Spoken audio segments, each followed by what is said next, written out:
Okay, so after weeks of contemplating, weeks of looking at arguments on both sides, I have decided to vote to remain in the European Union. I have voted.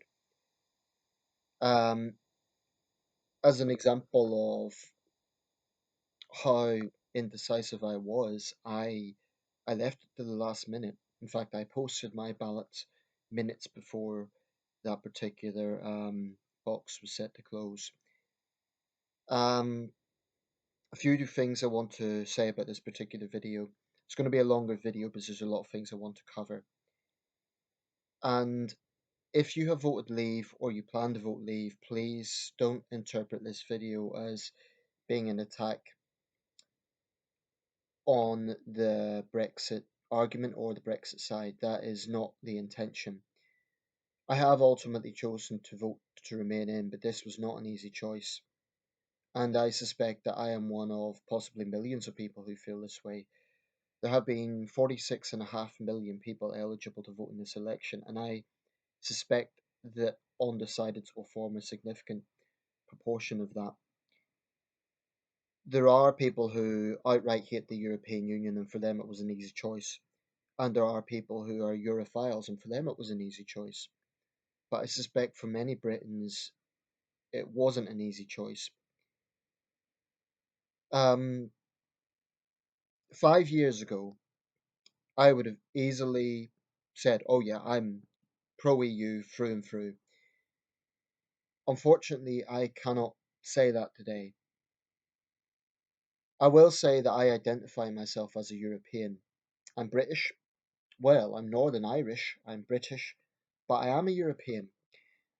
And being part of the continent of Europe culturally is something that I have always identified with. I have always considered that British history is intertwined with European history. This is irrefutable. European blood flows through our veins, and that is irrefutable. But it is also true that the EU as an institution is not the same as Europe, the continent, or European identity. That's a very important aspect. So, in voting Remain, it hasn't necessarily been a vote because of my European identity. It has been a vote ultimately for what I feel is the most practical approach. Now, I'm not going to lay out all the issues in this video. I'm not going to lay out all the economic arguments and so forth and so on. Frankly, I don't understand everything, and very few people do.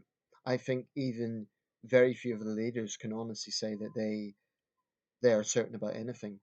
One thing that we can all be sure of is that there has been a degree of scaremongering in this campaign on both sides. If we leave tomorrow, the country is not going to implode. We're not going to drift away into the Atlantic and everything's going to become a state of anarchy and we'll get into a massive depression and so on. It's not going to be like that. Likewise, if we remain, we're not suddenly going to be invaded by a European army led by soulless EU bureaucrats. So there has been scaremongering on both sides. But I don't agree that all the campaigning has been scaremongering. I think there has also been passionate arguments made. And I've listened to those arguments and I think some very strong points have been made on both sides. But ultimately, for me, one of the main issues I look at is the global consequences of this. Now, I have been looking at world opinion, and virtually all of the leaders of all of the countries that we are close with, either in trading terms or geopolitically, have said they would prefer us to stay in.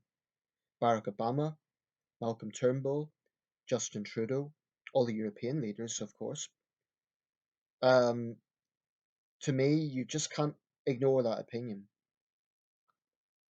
The number of businesses in the UK that have supported Remain, from what I see, outweigh those who support Leave. And that's not that I'm disregarding those who have endorsed the Leave campaign. I just think there is more weight on the Remain side. There is also some basic observations of fact. Norway is outside the European Union. Norway still has to pay the European Union for trading in. One thing I really want to emphasize is that in voting Remain, I am not voting out of love for the European Union. I don't love the European Union. There's times the EU frustrates me.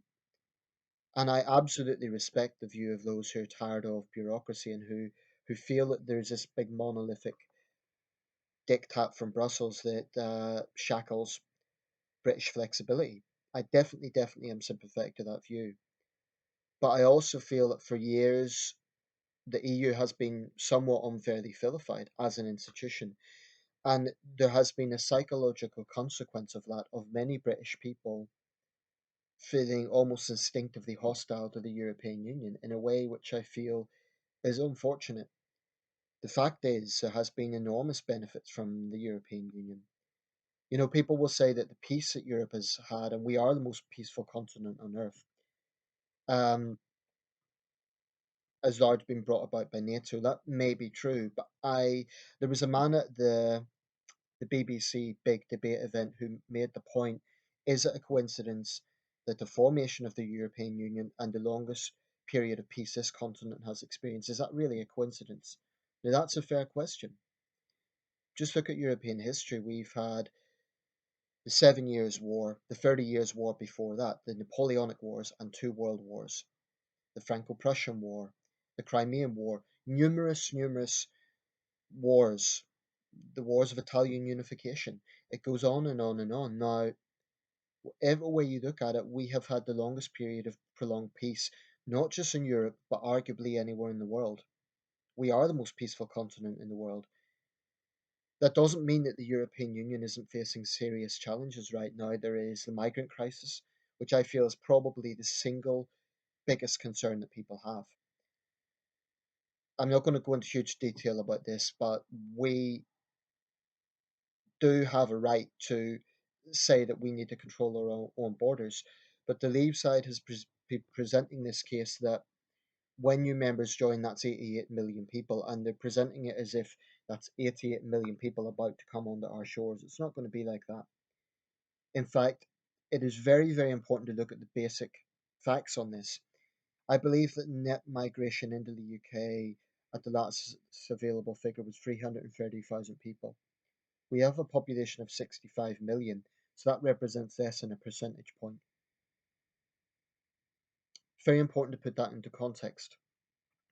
I totally understand that people feel uneasy when they see examples of, frankly, people committing crime from other countries and they feel that we cannot do anything about it when the Home Secretary has her hands tied in terms of deporting foreign criminals. But I also believe there is a certain degree of exaggerating in this. If um, if someone commits a crime in this country, it's not a case that they can't be punished. And the free flow of people, the free migration of people, is the freedom to live and work. It's not the freedom for criminals to just come into other countries. So there are border controls in place. Can they be improved? I think certainly they can be, but I just feel that leaving the EU brings about too much uncertainty. Now people can say, well, that's just you being, scared by the Remain arguments. I'm not sure that it is. I think it's just common sense. If we leave, there will be this transition period, could be up to 2 years. It's going to be very messy. It could potentially provoke a recession. Now, it won't be a massive recession, but nevertheless, it's a recession. And how can the Leave side promise that we're going to have good trading relations when we have divorced this bloc of nations and the leaders of virtually all those nations have said they don't want us to do it? How is that going to produce a feeling of goodwill on both sides? Another point about some of the Leave arguments is that they're constantly talking about what we pay in to the EU.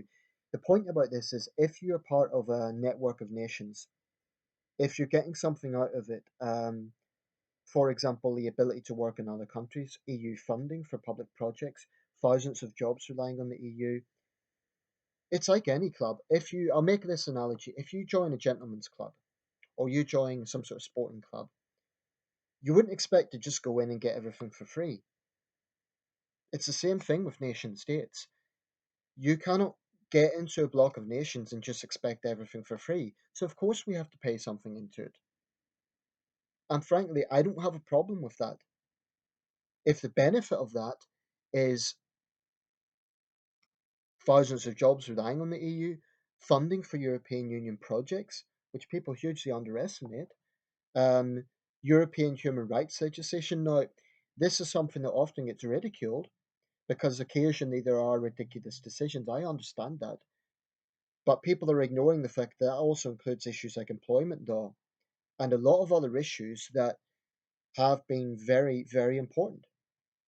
Um, Look, I am not a lover of Brussels. I am not a lover of the EU as an institution, but I just don't believe that it is the towering dictatorship that some Brexit campaigners make it out to be.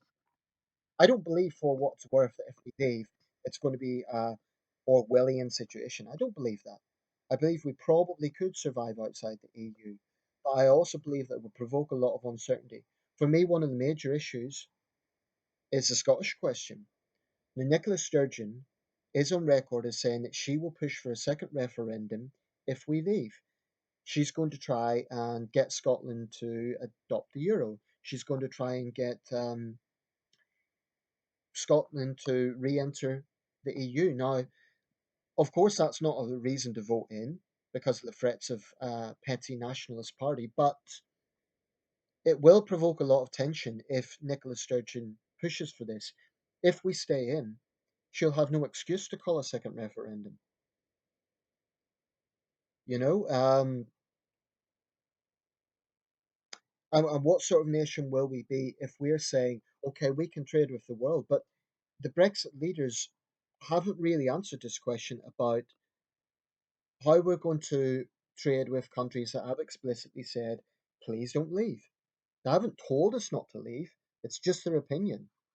Um, the only international leaders that have given any sort of idea or any indication that they want us to leave is Donald Trump and Vladimir Putin. Now, I'm biased because I don't like either of them, but if you're weighing up Donald Trump and Vladimir Putin versus Obama, Trudeau, Turnbull, Hollande, Merkel, Renzi, the list goes on and on. I mean, I'm just balancing both sides out, and I see a lot more weight with Remain than with Stay.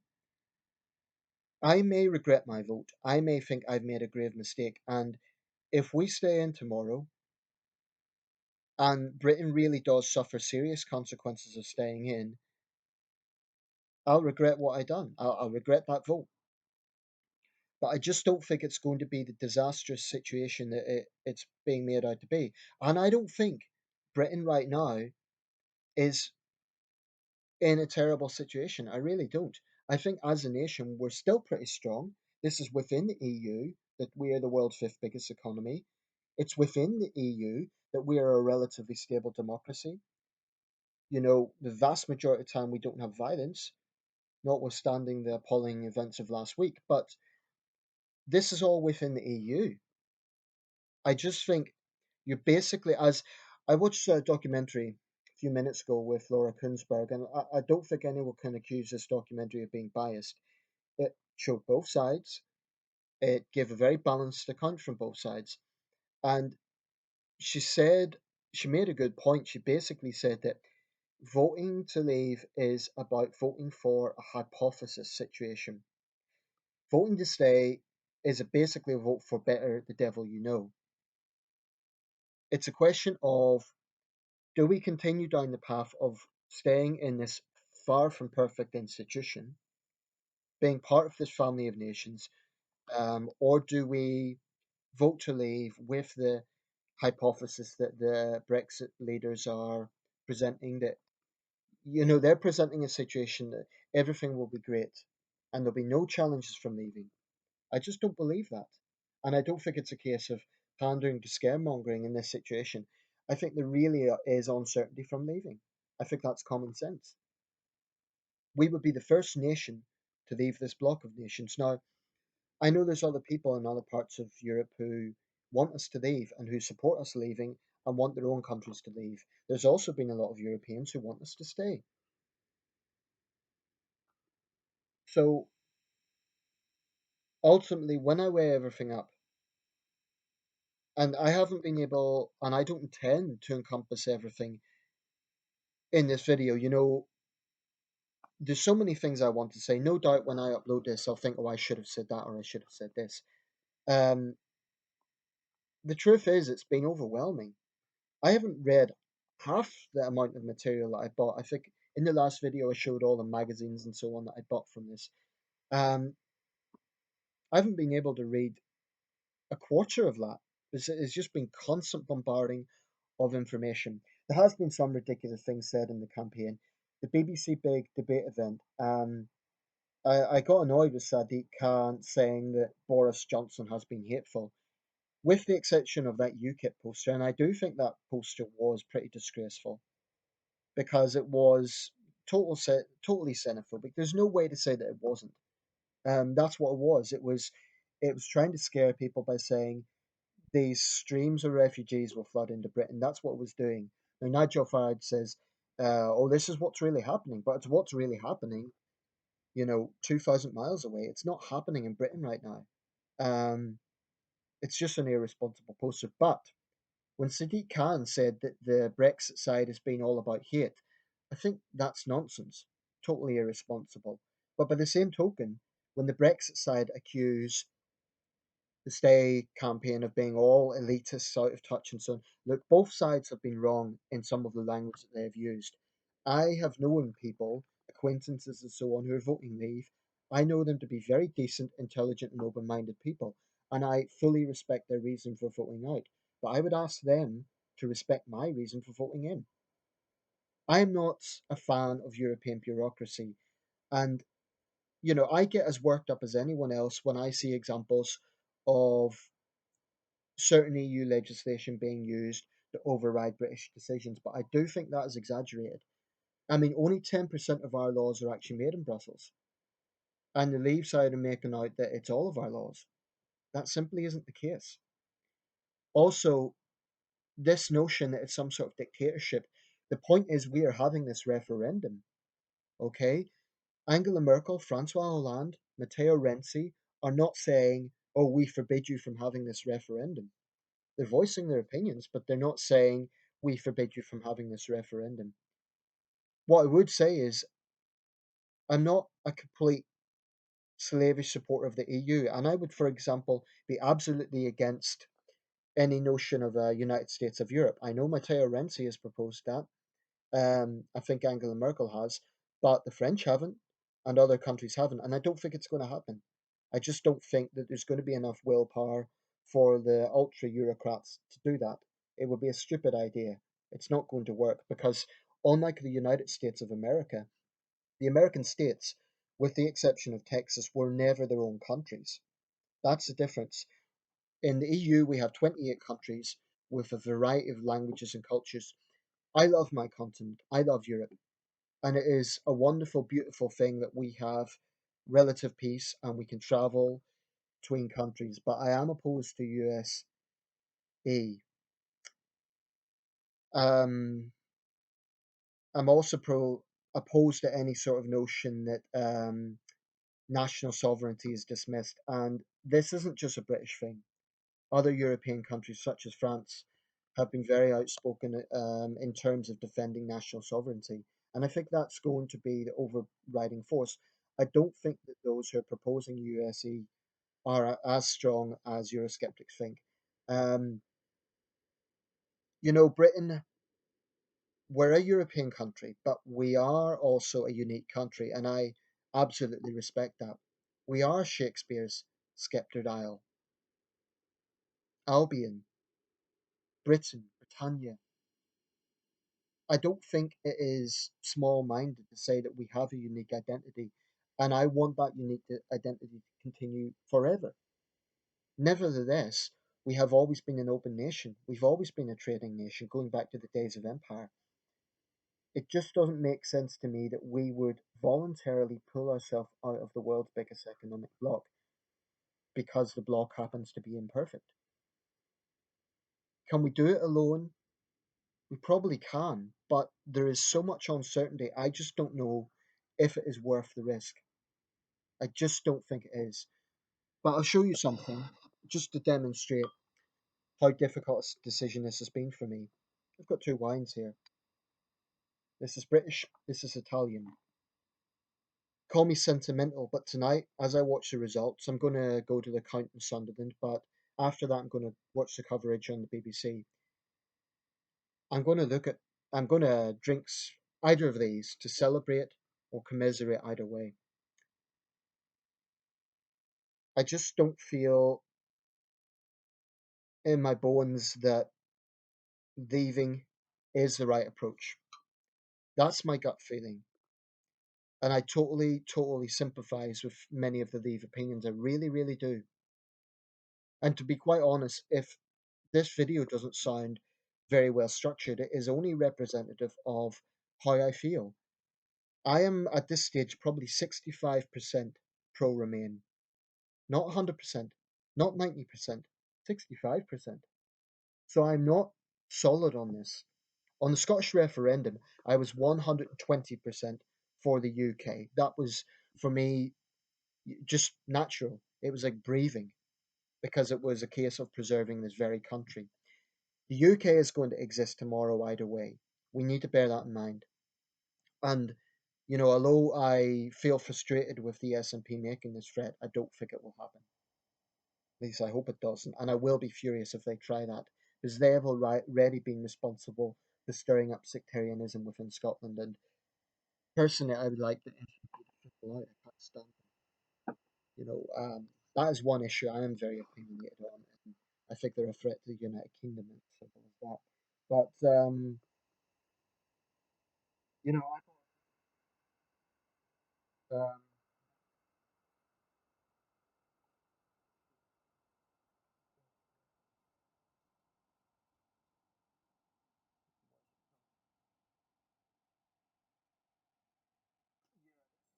thought about 10 years.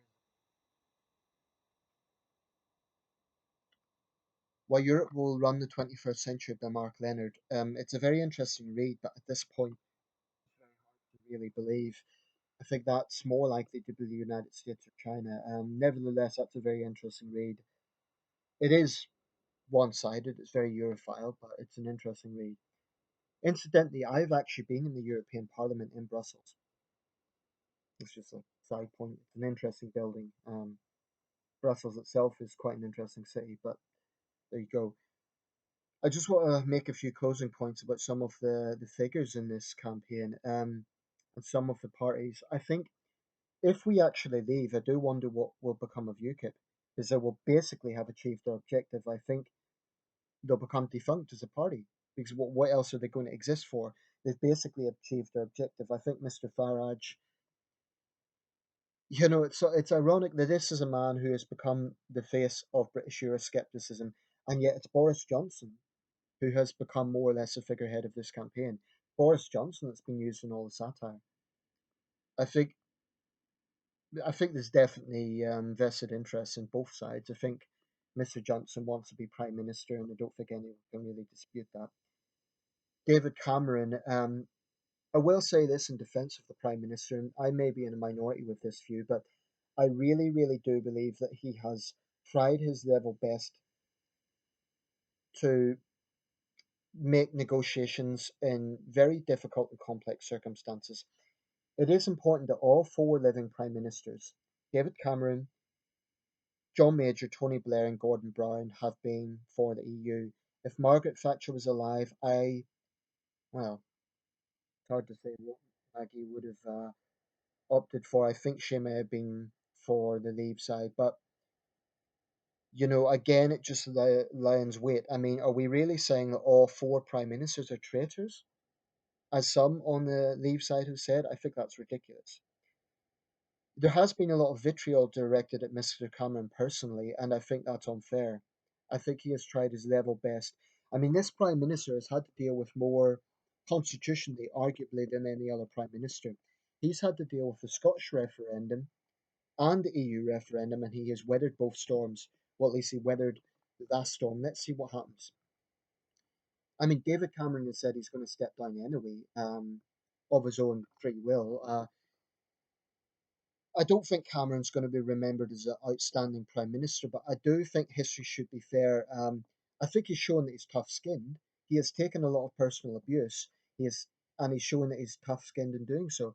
I think a lot of the cynicism that has been brought about by this referendum, and I've said this before, has been the media has been responsible for it. There has been professional journalism. I give Laura Kunsberg her credit. I think that documentary was very professional. But there's been other examples, especially from Sky News, and I think this has been disgraceful, where the leaders of both campaigns, Michael Gove and David Cameron, or let's say two of the figureheads of both campaigns, have basically been interrupted with anything they try to say. People need to understand that politicians are expected to passionately argue their case. I really think the media has been largely responsible for fueling a lot of the cynicism. Now, obviously, politicians have made reckless statements on both sides, but the media has also been responsible. I mean, some of the headlines are just ridiculous. This is the Sun yesterday. They're insinuating that the Queen has made statements that she hasn't said, or at least even if she has said, she's, they're politicizing the monarchy's position, which is just the Eye, to its credit, has been very balanced in its coverage. Very few of the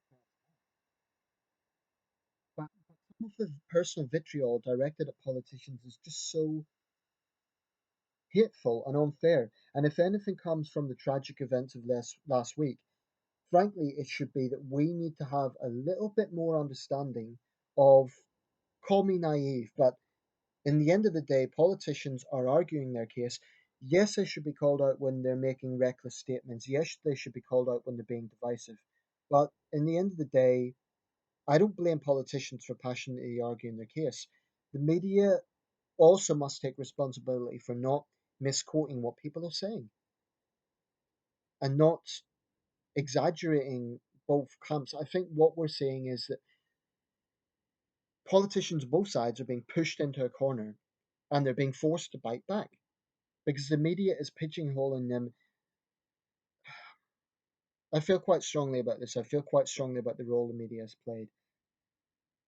In terms of the BBC Big Debate event, I think that Boris Johnson was strong on the Leave side, and Ruth Davidson was very strong on the Remain side. They both made strong points. And it is perhaps an example of how divided this country is that they both got huge cheers, which in a way is nice to see for once, because we get so used to politicians being pilloried and lambasted. I personally find it quite refreshing to see politicians cheered. I think it's good for democracy, actually. Anyway, apologies, this video hasn't been very well structured, but to be quite honest, that's how I feel about this whole thing. I will be relieved when this is finally over. And I think the only way that we're going to settle down and get back to some level of normalcy is with Remain. I think if we choose to leave, there's going to be a very long and complex transition period where we're going to vote. We're negotiating for our exit, and to be quite honest, that makes me uncertain and somewhat anxious. I'm very, very understanding of many of the leave arguments. I really am, and at several points, I even contemplated voting leave. I know people who surprised me when they said they were voting leave because they would have struck me as being pro EU. So I'm going to round this up. When all the dust is settled, we have to remember that we are all British. Let's be civil to each other. Let's listen to each other, respect each other. If you come on this video and make a counter argument to anything I said, I will listen to you and I'll try and respect your view. All I ask is that you try and respect where I am coming from as well. I believe a vote to remain is the open approach. I don't believe it makes us weaker as a nation. I believe we are still a very proud, strong nation. We are Shakespeare's Scepter Dial. We will always be the United Kingdom. The EU is very, very far from perfect, but as a concept, it is a very noble one. As an institution, it is flawed, but we cannot be part of an association of nations and not expect to pay in. And we cannot expect that if we leave, everything's just going to run smoothly. So those are my closing thoughts. If you voted leave, you have my utmost respect. And if you voted remain, as I have, I totally understand that. So let's all just see what happens and remember that we are all British. If you've had a heated argument with someone, if you feel that you've been pigeonholed in the wrong way, or you've been vilified, or you've been in a heated argument, all I would suggest very amicably is let's all just calm down a little bit and remember that we are all British. Thank you for watching.